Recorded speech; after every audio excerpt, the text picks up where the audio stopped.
barriers, to build bridges, to eliminate silos, and to welcome open and free expression.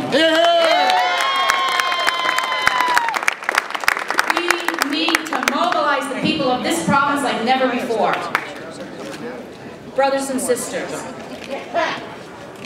that vision of that leader we need now took the shape and the form of this brother, this social and political activist, Brother Sid Ryan.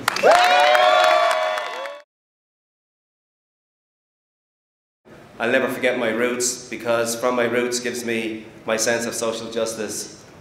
My father would always say, and drilled into us, all of us as children, have the courage of your convictions and never be afraid to stand up and be counted. And those words ring in my ears to this very day.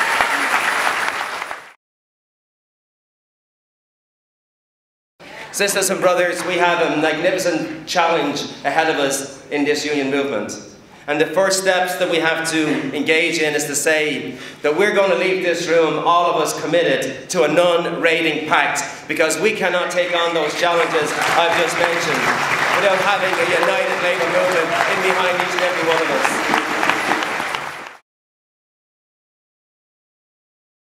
That we need to address the inequity in our province and the inequity between native-born Canadians and new Canadians. That is something, a bond that we need to have, sisters and brothers, between ourselves, that we're committed in the labour movement to broaden the base of the labour movement, and we bring in racialised minorities, we bring in social activists, we bring in environmentalists, we bring in anybody who feels that they can help a movement of the left, just like Tommy Douglas did when he had a vision for healthcare.